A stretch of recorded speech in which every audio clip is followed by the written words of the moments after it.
You're at your old trusty boat. You call mighty sparrow. I'm in the city of Mardi Gras.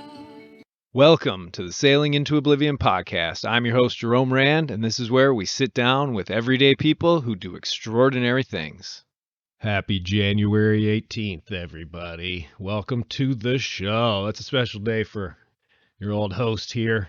It's my birthday. 44 years old today. It's kind of a strange one. I think 42 was all right. 43, a little weird. 44 just doesn't seem right. I think it's because if you multiply that times 2, it's 88. Man, to even think about that's so crazy. Halfway to 88.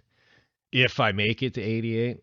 I don't know. Crazy. Absolutely crazy. But I don't know. It's kind of funny. It's got me thinking a little bit, about how you spend your time, what you do, all that sort of stuff, trying to take advantage of the little bit of time that we do have here on planet Earth. And I think I've done a reasonable job of utilizing my time in a way that I find enjoyable and gives me good experiences. In some ways, I've always sort of thought, part of the goal is to have those memories. The memories are the true wealth. If you've got a brain full of good times, adventures, friends, family, all that sort of stuff, all these experiences, then you're doing pretty good, because that can be pretty fulfilling. One of my favorite things to do is read through some of my old journals from back when I was doing a lot more traveling and stuff like that. I don't know, it's kind of fun. Got me thinking. So just one of those days. I'm up here in Michigan right now, taking a couple of weeks from the boat, and that's definitely much needed, and trying to work on a few projects here and there, and then head back sort of with a fresh outlook, ready to put everything back together. I was able to find some gallows from a gentleman up in Virginia, which is awesome. Pick those up, and so hopefully by the time I get back down there in February, we can get them brought down and start basically rebuilding Sparrow and get it ready for, I'm not sure where I'm going to go yet. I've figured that out as well. So there's a lot of what ifs out there. But for today, I figured it was time to put out an episode that we recorded a couple of weeks ago, and she's a returning guest. Her name is Kenzi, and her and Phil are on sailing vessel Thalasso with their lovely dog Ada. And one of the things that we had talked about a few times, her and I, is sort of the anxieties that are very common pre-departure of any sort of trip, no matter how big or small, and some of that stuff. And they also went through a pretty ugly little situation going through some bad weather close to shore. And I don't want to spoil it or anything like that, but that's sort of the second half of the podcast, is this great story. And Kenzi does a great job of telling that story. So for at least a little while, I shut up and I just listen, which I know is an unusual thing. But yeah, so hopefully everybody enjoys this little show right here. And yeah, it's always good to have returning guests that come on with the confidence and the swagger of true podcasters. It's always very nice. But before we begin, as I always say, if you want to join the 41 person strong family on Patreon, follow the link in the description, and that supports this show, keeps it ad free and all that sort of stuff, and hopefully just keeps up in the game as far as more people I can talk to and better mics and all that sort of stuff. So that support is absolutely huge. If you want to reach out to the show, head over to sailingintooblivion.com. You can click on the podcast link and go to contact the show. Other than that, obviously we still got all the shirts and everything, link in the description for that. But without further ado, here is my conversation with Kenzi. All right, back to GoPros. GoPros. Yeah, this one. So version 8 or whatever. the cool thing about this one compared to like the earlier ones, because on my first voyage, Mhm. it was, I think, a Generation 1, Oh and man, it you were like was, in at the beginning. oh my gosh, it was just a random one that my brother had, and without that, I wouldn't even had like a decent camera on the trip. Okay. But for the first like half of the voyage, it's all in like that fisheye wide. So you look at the horizon and it's curved. And Yes. I had no idea what I was doing. I was just trying to capture anything I could, but it was really shaky. And these newer ones actually have like an anti-shake thing, and so Oh. even if I'm here and I sweep it over, Mhm. it doesn't follow the motion of my hand. It somehow makes it so that it's more of a perfect sweeping motion. Isn't that wild? It's weird. Yeah, it's like the computer is trying to correct my deficiency Like you're drunk, let me help as you. a yeah, right. Oh Oh, man. but Yeah, I think ours has got to be like a 3 or 4. So it's not the beginning, but it's really quickly after. yeah, And that's been the one of the biggest reasons that we haven't used it is because of that fisheye, of shaky cam, and then the fact that there's no screen on the back. So it's like you put all of this work in and you try and get this good shot and you never know. It's yeah. like Russian roulette. And then at the end it might be crap.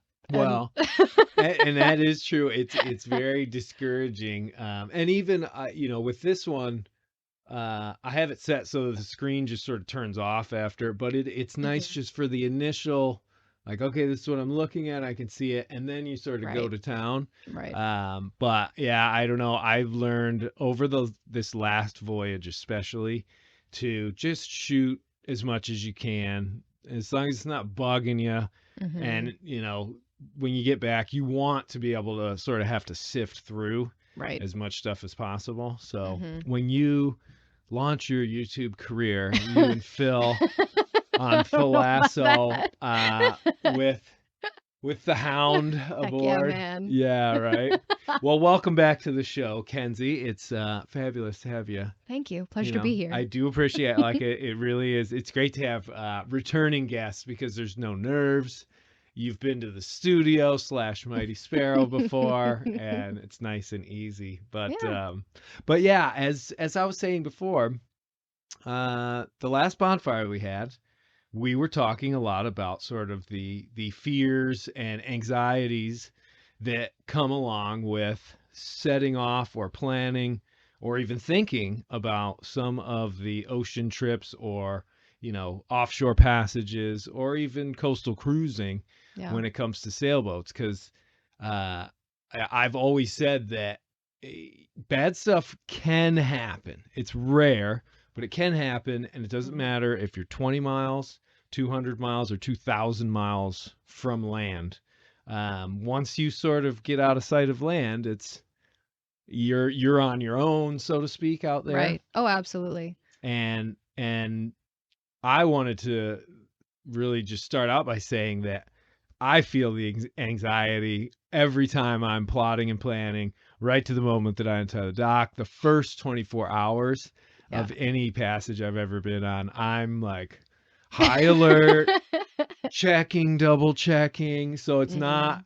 I wouldn't want you to feel like it's something that's just That wrong makes with me feel you. so much better. Like you have no idea. I had this like construed notion that this was going to go away sometime in the future and I don't think it's going to, but as long as I'm not the only one who like has these fears. Definitely not. Definitely not. Well, and I think I tend to try, even with something that I don't like about like myself or my brain or how it thinks, I try to flip it on itself and look at the positives that come from it. Yeah. So, with something like that, I know that if I'm a little anxious about, say, sailing back up to Maine, it's going to make me do way more boat checks, be more Yeah. thorough, not be lazy and complacent.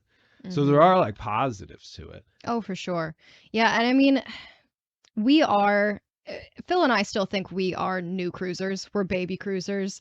This is, we've done one full year and that's about it. And it was really our shakedown year. We went from a Hobie Cat getaway to a 37-foot blue water boat. Yeah. And that's a big jump. So learning all of that along the way while you're living on the boat and you're trying out new jobs and all of this stuff, it's a lot to absorb. Mm. And I think that that's been one of my biggest anxieties of just we're new and we haven't done anything yet, and we've only just started getting to that point in cruising where we're doing things a second time. It was a full year of everything that we did. It was the first time we did it. Yeah.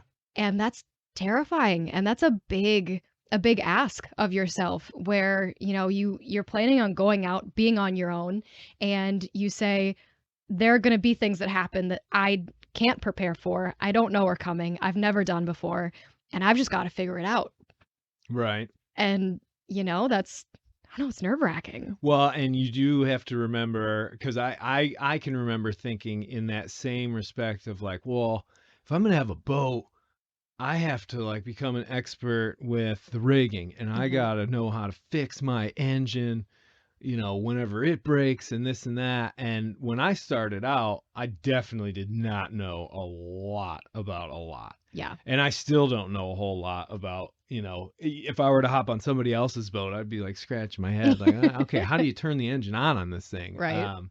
And you're right to the point where, the first time that you jump into some of these situations, say you have a malfunction with the engine, it's sort of like, geez, what do we do?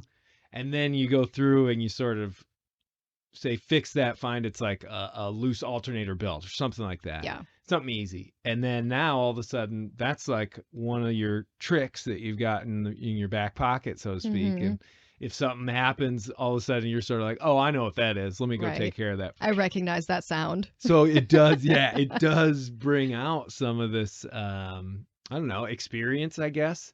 And then also kind of breeds that confidence as well, because it's just one more thing. But nice. Little technical difficulty there. Sorry, you were saying.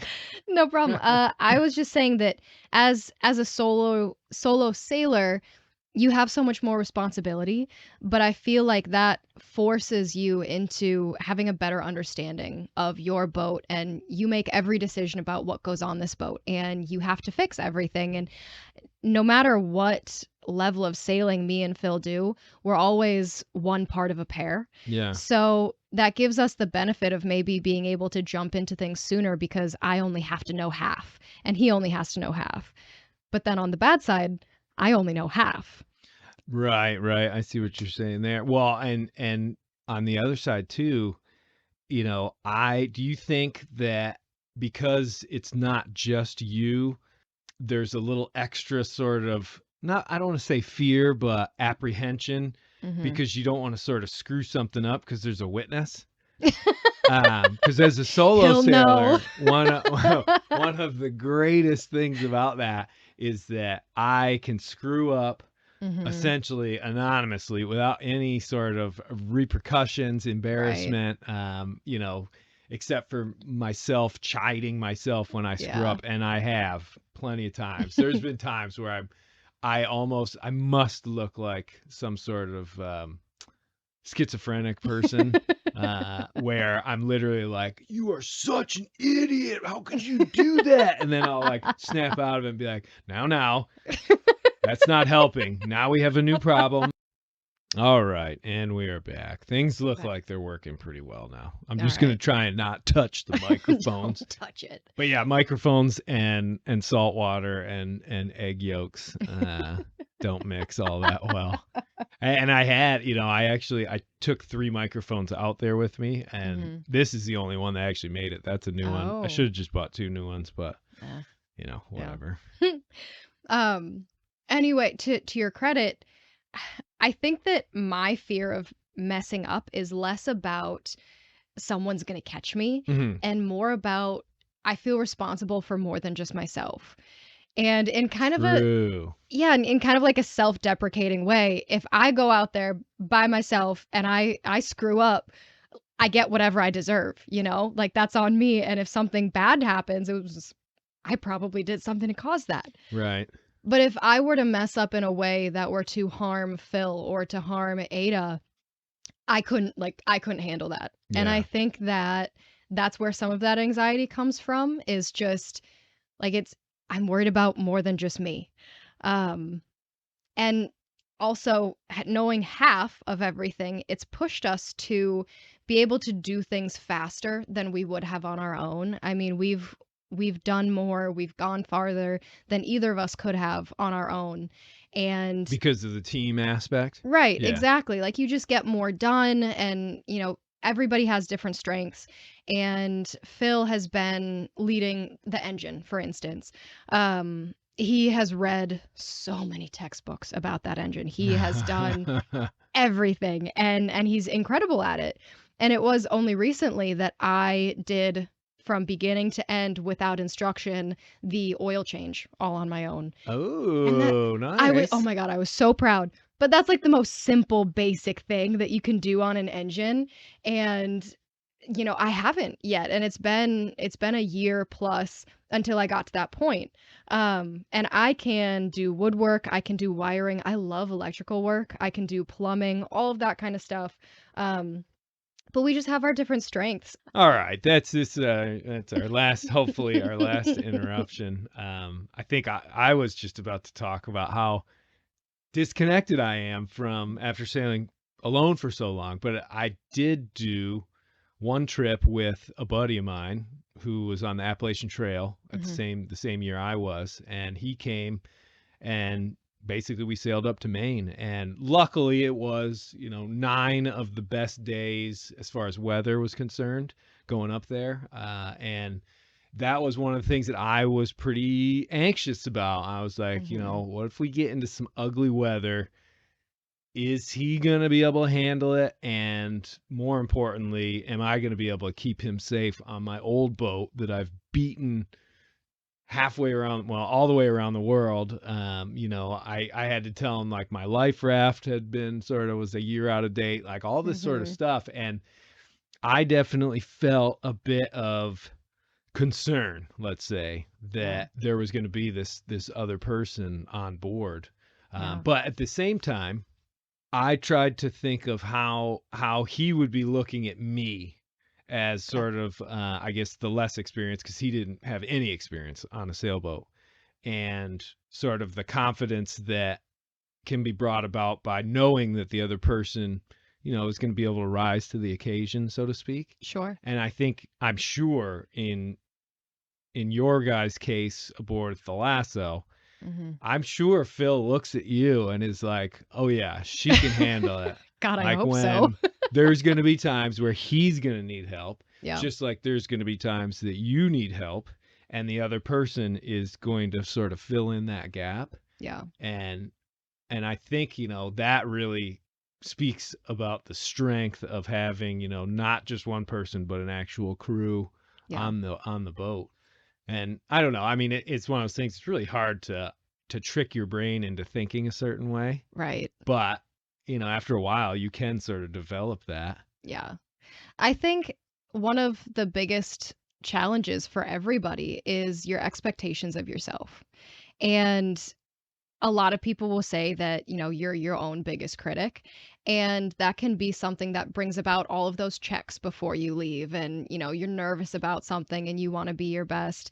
And it can also be the biggest downfall is if you just don't trust yourself to be Hmm. able to do all of the things that somebody else believes that you can do. Right. Well, that definitely, I don't know. I'm trying to figure out a mindset and what actually goes through my mind. Because when I have those feelings of anxiety before I go, Hmm. I trying to think of how I cancel them out, or if I just ignore them, or through more thorough preparation and stuff, Hmm. then that's sort of how I get on with it and just keep blasting away. Yeah. But I know when I'm out at sea, this is probably the most poignant, I guess, example. And I sit down and I download the weather, and there Hmm. is, let's say, a near gale coming, Hmm. and I'm gonna get hit by it. Boom, anxiety. I'm already like, oh, I'm out Yeah. offshore, and I've been through pretty bad weather, and I know what it's Hmm. like. And I know we've always sort of been able to make it, but there's part of me that's like, Mm-hmm. and then I think the thing that I'm always trying to tell myself inside of my brain is that you will rise to the occasion when it's necessary. Yeah. And one of the things that I used to do, and I've learned how to sort of just cancel it out of my head, is think of the what ifs and worry about, as the approaching storm is coming in. Yeah. It's like, well, what if the mast falls down? What if the Mm-hmm. rudder breaks? What if Mongo falls off? And then I start trying to sort of come up with game plan, like plan A, B, C, D, which I think is healthy and it's good. Oh, yeah. But in the end, it's sort of the one thing that always trumped it all for me was that I was like, I will be able to deal with whatever's going to come, Yeah. and obviously you can't totally say that for the ocean because the ocean will always win. She's a fickle mistress. Oh my gosh, she totally is. I think it was Sir Robin Knox Johnson who was talking about, the ocean always wins. Nobody ever conquers the ocean because we always have to go back to land. Yeah. The ocean's always sitting there, just waiting. Just waiting. Yeah. She's got the patience needed. Are there any like sort of specific things that sort of set you off or trigger those sort of feelings? Oh, where do I start? I don't know that anybody knows this, but I am actually constant's in a state of anxiety. I All think the a lot time. of people are. A lot of people are. Oh man, I think that it's for me, it's so much less about what sets it off because it can everything can set it off. And it's more about how I've learned how to react to that has helped me in the last couple years. For instance, like, what it might do, the what ifs, the weather. I think the weather's the biggest thing for me that freaks me out. I mean, I see videos of like the big waves and oh God, they just make my heart start fluttering. Yeah. But as far as the other things that make me anxious, it could be running out of food, it could be somebody getting sick, it could be somebody falling off, any number of things. And I don't know that there's anything tied to what sets it off. Because I mean, what causes you to start freaking out if, maybe someone's going to break a leg? Unless you see somebody right. break their leg, like there's nothing rational that makes me start thinking about that. But it happens. I think that this past year, like you were saying, the things that you can do to kind of change your mindset is I always think, well, always now, like I was saying before, we're starting to not do things for the first time anymore. And that has been a really exciting shift for us. That's given me a lot of confidence. And it's also given me a lot of perspective about like all of these things that were scary and all of these things that were hard and all of these things that we didn't know how to do. They're not as scary anymore and they're not as hard. And we did them already. So we know how to do it a second time.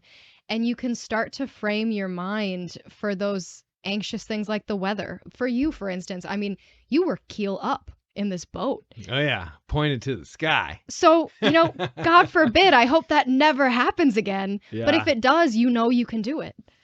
Yeah, as long as I'm down below when it happens. Right. I Or should like all be right. very well tied to the boat. Yes, that is true. That was the first time I've ever clipped in myself on this boat. And Really? yeah, that night, yeah. Wow. Before it happened and after it was I don't know if I just had a feeling or what, but it just seemed a little sketchier than normal.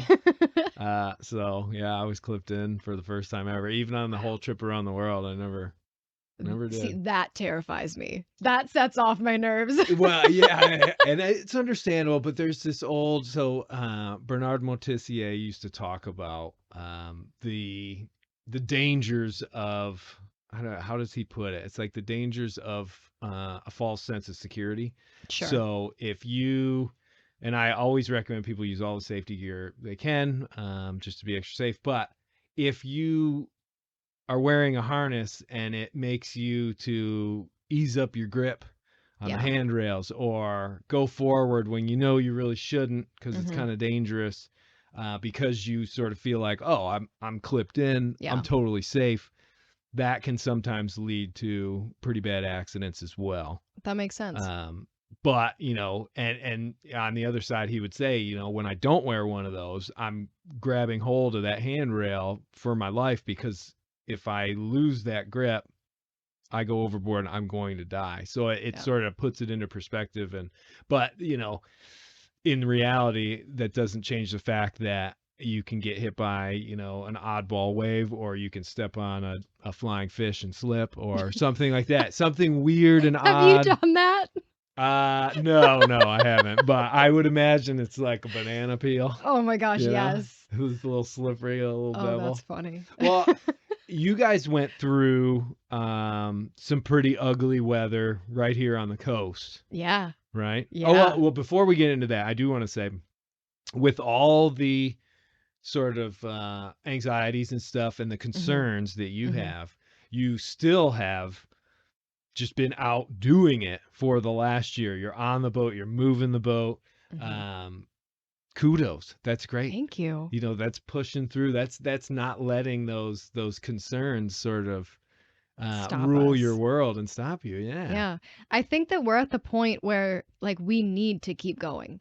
And it sounds so cliche, but we didn't come this far to only go this far. Yeah. And there's been so much trial, and there's been so much everything. Like there's been so much work, and it's been so hard that we're finally at the point where it needs to start paying off for something. We need to make it to Florida. We need to make it to the Bahamas. We need to go on this grand adventure that we've been working so hard for. Yeah. Otherwise, what's it all for? Right. Gotta keep going. And it's true, like that whole like of Rolling Stone goes no moss. Same with the boat, because you can get into these cool little marinas or cool anchorages, and then all of a sudden there's a lot of attractive things. It's like easy to go shopping. It's nice and calm all the time. There's good people around, but you have to.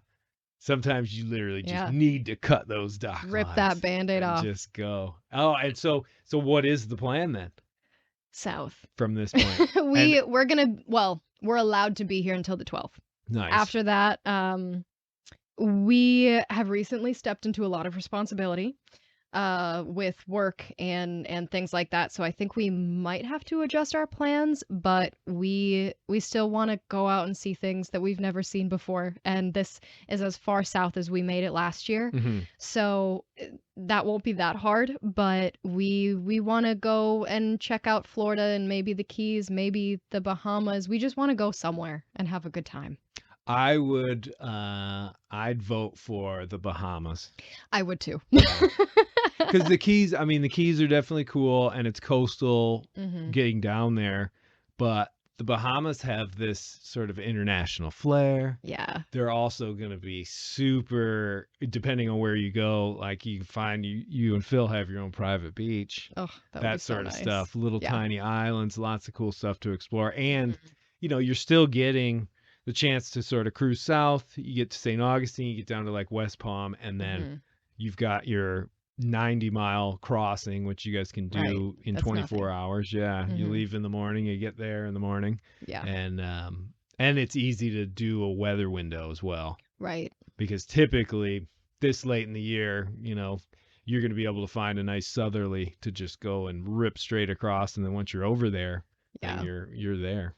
Yeah. I think we need to get back in that mindset. We were traveling for the holidays, and we get back here, and like you said, it's so cool here, and you get to see all your friends, and it's comfortable. But we need to remember why we're here. So we're trying not to decay. Yeah. No, well, and it is. It's not the easiest thing in the world to just, untie and go for it. Not only because there are certain dangers out there for sure, rare, but there are things that could go wrong, but also just the comforts of being tied up to a familiar place. Oh, absolutely. But I will say for sure, the adventure is always worth it. Like you get out there and good, bad, or whatever happens, it's always going to be an experience that you get to sort of look back on and grow as a person, learn more, all that sort of stuff. Oh, yeah. So, well, and that's what these boats were made for. Like these older boats that we're in, they were meant to be on the ocean. They were meant to go, and I think that that's where they're happiest, and that's when they take care of you the most too. I mean, our boat can handle so much more than we can, and Yeah. that is something to remember in, storming situations where I just need to remind myself that like my old girl can handle a lot more than I can, so I'll be just fine. You just have to trust in them and, Uh-huh. take care of them. I know I always said that if I start getting past like a year or two goes by and I haven't done an offshore trip, Hmm. then I know it's time to pass this boat on to somebody Yeah. younger and more ambitious and wanting to Right. go. Well, that's the dream at least. You never know. When you're selling a boat, like you just have to grin and bear it. Yep. But I don't know. It's pretty interesting. So yeah, you guys went through a pretty crazy experience. We did. We did not go keel up, but we were out for our second cruise, overnight passage. So we hadn't done a lot of them, and that's probably why a lot of this happened because we're not those seasoned sailors. Um, but it rocked us quite a Where bit. were you headed from and going to? We were headed south from Southport, North Carolina to Georgetown. Okay. So it's kind of this alcove. It's an overnight sail. It's not too much. Wait, no, nope. We were going north, the opposite direction, Georgetown to Oh, Southport. okay. Um, and we had been anchored in the river mouth out of Georgetown for probably a couple days waiting for a good weather window. And there was one that came, and it was supposed to have all the right conditions. And the worst part of it was that we might get light showers in the evening for a couple of hours. It wasn't supposed to change the wind at all. It wasn't supposed to do anything but maybe make us a little wet. Mhm.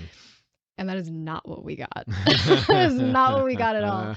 But before I tell you any more, Phil and I have told this story many times, and it's always different depending on who you ask. Yeah, that's what I heard. It's very much, and it speaks to what kind of sailors we are, I think, where Phil, Oh, yeah. he tells you the facts. He tells you like all of this stuff that was happening and like what the numbers were on this and that, and like he's very analytical in how he sails the boat. Yeah.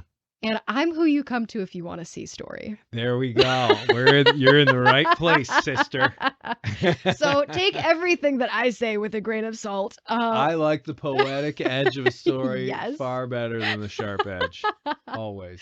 Perfect. Well, we were going out, and there was something about having that little shower on our trip that just made me nervous. It was one of those anxiety things, where we hadn't had weather when we went out before. Our first sail was beautiful. Like if I could make every sail like our first one, I would never come back to land. It was amazing, and I was nervous to have the potential of any sort of weather. So when we were leaving, I was like double checking all of these plan B, plan C, plan D of if this turns into more, what do we do? And I was trying not to think about it because I didn't want to work myself up and get really anxious about it, but I just wanted to, at least have a second plan. And there is an inlet in between Georgetown and Southport that is for our boat and our depth, sketchy. And Ooh, okay. it's not Like having our to watch the tide or Yeah, I mean, you've got to come in on the right tide. There's shoaling that shallow. all over the Okay. seawall. Yeah. The channel markers are, well, they exist. And that's about Right. it. And you hadn't been through it before? Right. No. I just happened to Add see that, it yeah. on the map, and it was just in passing where I just held on to that. I'm like, just in case there's this tiny little inlet that we can squeeze through if we cross our fingers, if we need to. That's good that you're planning things out that way, though. I mean, literally, that's the sort of stuff we would always think of as good seamanship, where Mhm. you are, you're going from point A to point B, and anywhere in between that can be like an emergency stop.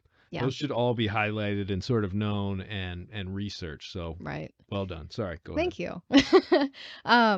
But I mean that came as an anxiety of mine of looking at that storm. If I hadn't felt that way, I probably wouldn't have looked. and then we would have been in more trouble. But we went out, and it all happened as the day was starting to get darker, where we had this beautiful day, great sailing, great wind, nice and sunny. Didn't seem like there was a cloud in the sky. And as the sun started getting lower, the clouds started to come in, and we were watching it, but we still weren't that concerned because that's what we were expecting, some light showers. And we didn't think about it much. And this whole time we had been, I think, Phil will probably tell you I'm wrong, but I think about 5 or more miles offshore. And we didn't have cell phone reception at this time. And that's where all of our weather was coming from because, again, we're new sailors and we totally forgot that our radio has a weather channel. Yes, it does. Usually channel 2 on the Eastern Seaboard for my listeners. We know that now. I bet you do. But we were off and we didn't have anything to look at that we remembered.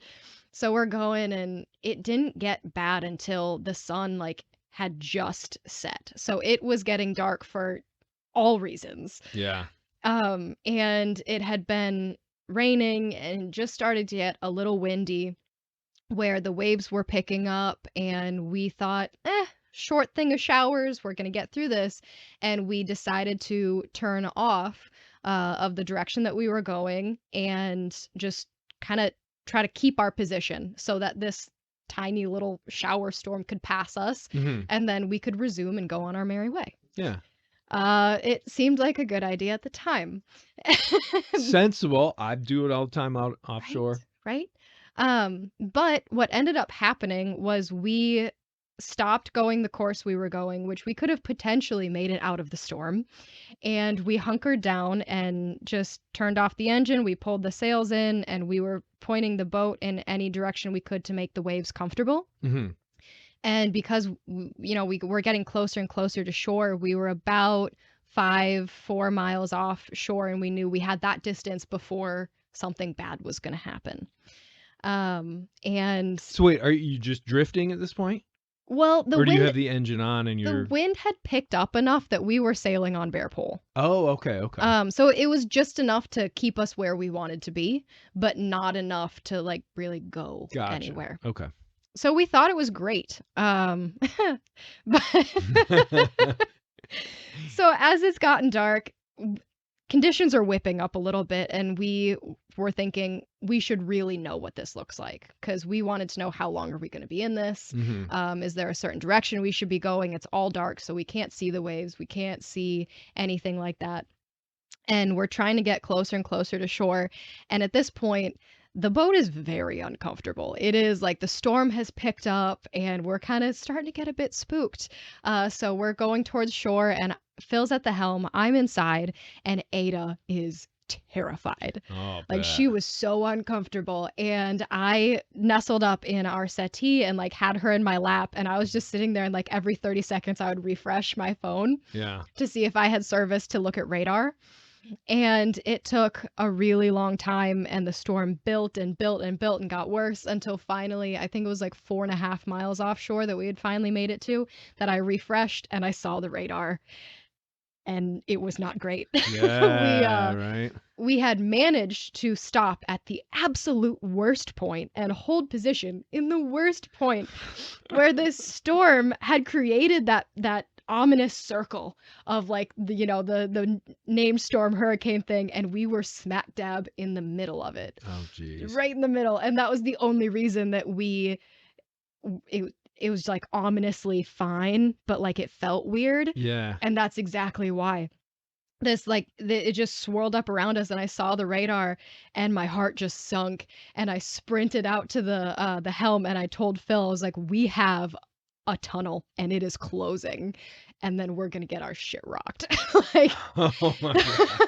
We have this tiny little tunnel, and I don't know what fates were on our side, but that tiny little tunnel that was closing in on us pointed directly at that inlet. Oh, wow. Yeah. Okay. Smack dab in the middle of it. And this sketchy little shoaly inlet became that was our plan. So we're going and we decide, okay, we're turning the engine on, we're booking it. We ran our engine to spec, like where you really go down on it and then you let up and you let it drop temperature and then you go down on it again. So we were running it as fast as we could to try and get to this inlet before this tunnel closed and just it just was bad. Just bashing it's just into the yeah. waves at that point. Oh no, we were going with them. You're going with them. Oh, We're so going it's with like them. So we were swapping around. surfing. Yeah. Our boat is not meant to be terribly fast, but Yeah. I think the fastest that Navionics said we were going was like 10 plus knots on bare pole. Yeah. Because we were surfing down these like giant waves that you can't even see. But we ended up starting getting in, and all of a sudden, as we're going, the throttle, which it has never happened before and it hasn't happened since, but the throttle slipped. So it wouldn't stay where we needed it to be. Mhm. And Phil, everything's dark. He's at the helm. He can't look at the charts because they're bright and they're killing any sort of night vision he has.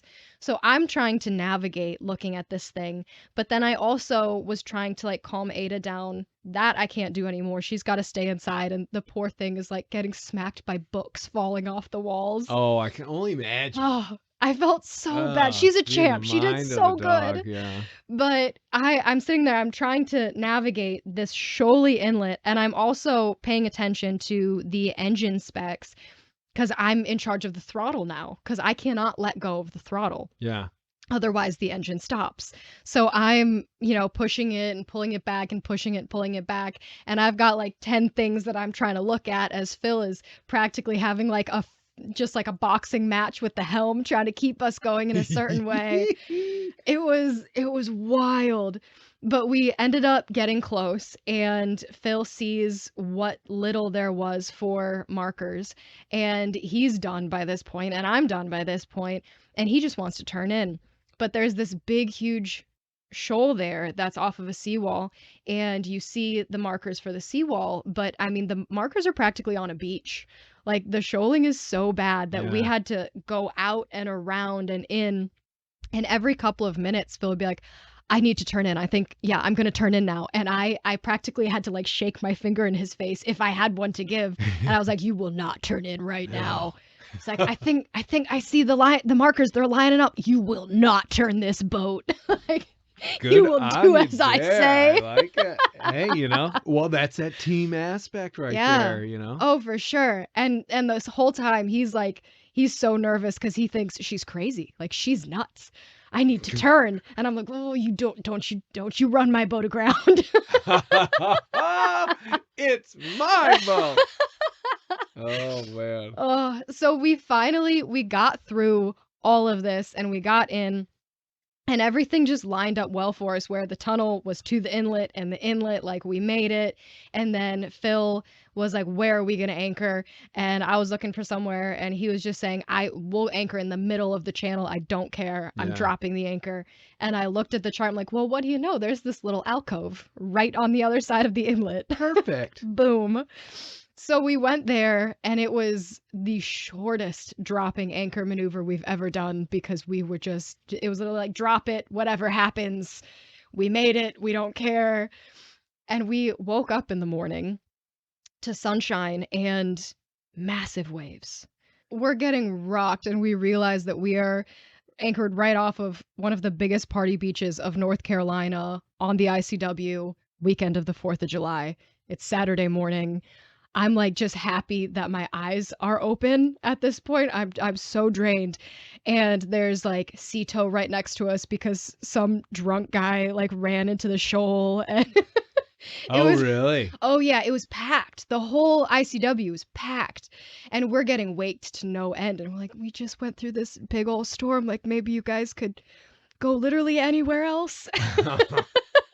Well, were there any boats in there the night you've pulled in, or no? No. Totally empty. No, then? it was totally empty. Oh wow. Totally empty. And we could just barely see, like, when we got in, it was another 30 minutes and the storm was gone. Like, it came up and it went away so fast Yeah. that storm didn't get named until after it had already dissipated.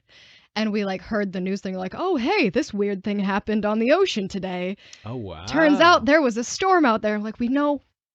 We were in We know. Did they actually name it? Yeah. I think it was like Colin or something. Or Oh, was that the wow. recent hurricane? That I'm not too sure. I'm not sure. They named it. I think it was Colin, but I could be wrong. Oh, okay. Wow. Holy Yeah, smokes. yeah. These things come out of nowhere. Right? They do. Now I know. And, as per what we were talking about before, I mean, you guys worked as a team. Mhm. You were able to, maybe the initial choice might not have been the best one in hindsight, but eventually once you had your game plan formulated, you guys worked with each other, got through, even dealing with the throttle issues, but Yeah. navigating in, because let's face it, the most dangerous part of sailing is when you're in close proximity to land. Yeah. And you were able to get in there and then anchor safe, sound, when it Mhm. sounds like other people definitely didn't. They got on the shoals and stuff. So Yeah. that's awesome. And I think my favorite part, I was just picturing, have you seen the movie The Perfect Storm? Yes. I'm picturing that scene where Mark Wahlberg is doing the throttle while George Clooney is steering Yes. to get up in the waves. I'm seeing you and Phil doing that same thing. Perfect. That's exactly what it was. Oh my gosh. And both of us have our foul weather gear is actually commercial fishing gear. Yeah. So it's like this high vis orange rubber suits. So I've got to imagine we just looked like just something. Probably like hardy seafaring Yeah, folk. it's sure. I mean, it's a look. It's definitely a look. And so when we woke up that morning, like it was beautiful. It was sunny. Everybody was in their bikinis, and there were floating coolers like Oh, wow. everywhere. And we just like stretched and hung these big orange rubber suits out on Yeah. the lines, just be like, can we dry out a little bit? And so I'm sure we just looked like some ramshack, like floating, something. I don't know. But there were like these shiny yachts all around us. I'm And we're surprised just, they didn't come over and be like, you guys need a beer? oh, I would have taken one. I'm sure. Wow. So Well, we slept for a day, and then we had to navigate the ICW on the 4th of July. oh, geez. So that was yet another really fun. I don't know how people do it. No. We saw a high-speed chase Oh, for the really? first time. It was amazing. Between the Marine Patrol or whatever? Yeah, Marine Patrol and like this big yacht that just was, I mean, they must have been going, I don't know, 30, 40 knots down the ICW where Oh, there were wow. like people tubing. Yeah. Yeah, Jeez. it was a day. It was a day. It was a whole Well, day. I'm sure, it definitely must have felt far less stressful than, the night before. That's Mhm. one thing that I've always looked at when you go through bad conditions. The worse they are, the better the world seems when you finally get Right. out of them. So in some ways, that's always just something you can look forward to, or Yeah. at least I do. Just a little bit of shell shock. Yeah. Oh, yeah. It does you well, good. a little bit. Makes you appreciate the calm after the storm. Exactly. Well, thank you so much for coming on and sharing sort of, not only that great story, and you are a great storyteller, but also some of the, just some of the fears and the anxieties, because Yeah. I know it was kind of a strange thing when I finished the trip around the world, and then I had to go and take the boat south, and I think I left November 1st. In 2018, and I was Mhm. headed to Charleston, and then I was going to the BVI, and I was pretty nervous because it's way far north, it's late in the fall, Mhm. and all these people were sort of like, oh, it's just like a little trip for you now, isn't it? And Oh, I'm no. thinking to myself, like, no, actually, this is pretty scary. Like, I don't, this is late in the season, Yeah. and the systems are coming off. I'm trying to find a good window. I ended up getting caught in a 3-day gale that pushed me east of Bermuda before I was hove to for 3 days out there. Oh boy. And yeah, just constantly getting pushed further and further and further out. And then it changed, and then I got back. But it was one of those things where I've never had an ego when it comes to that sort of stuff. I tell people that I always take a Dramamine before I go on any trip. Yep. And I'm always pretty nervous about it that first day, at least. It takes a little while, and then I get very comfortable. Mhm. And I am more comfortable in the middle of an ocean than I am on the sides of it. But there's still, there's concerns, and I think it's natural. I think if you don't have them, then you're gonna get whooped one day. Yeah, So I think we're sure. all in a pretty good place. I'd like to think so. That's the hope. Sailing vessel Thalasso will. Woohoo! I can't wait until I get a picture or an email from the Bahamas. Oh gosh, I would love that. We'll totally send you one. All right, sounds good. Thank you so much, Kenzie, for coming on again. Absolutely.